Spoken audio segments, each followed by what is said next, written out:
Bwana, inakuwaje?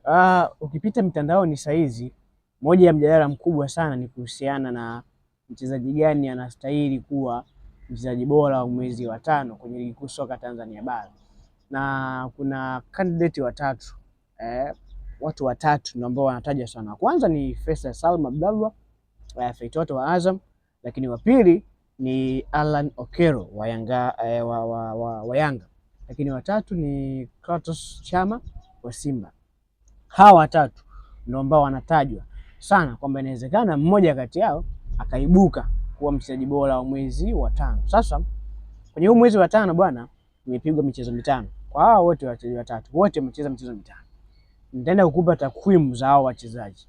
Alafu baada ya hapo mimi na wewe tutajadili nani ambaye anastahili kuwa mchezaji bora wa mwezi wa tano kulingana na takwimu ambazo zinaonyesha namna gani ambavyo waliweza kuperform kwenye mwezi husika.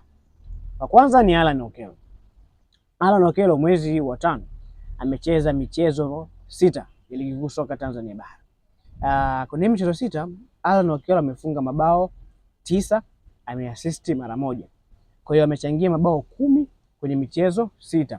Wakati huo huo amefanikiwa kushinda tuzo 4 za mchezaji bora wa mchezo kwenye michezo 6. Maana yake michezo miwili tu ndio ambayo amekosa tuzo. Huyo ni Alan Okello. Mchezaji wa pili ni Clatous Chama.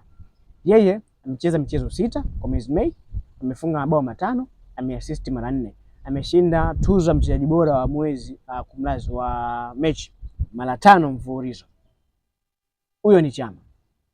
Mchezaji wa tatu ni Faisal Salum Abdallah Feitoto wa Azam Football Club.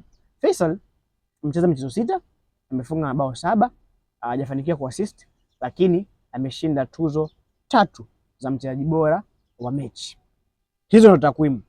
Hawa wote wanacheza kwenye idara ya ushambuliaji, kwa maana hawa wote ni viungo wa washambuliaji. Sasa baada ya hizi takwimu, wewe unadhani ni nani anastahili kuwa mchezaji bora wa mwezi wa tano? Binafsi mimi naamini Alan Okello amekuwa na kiwango bora sana kuliko hawa wote.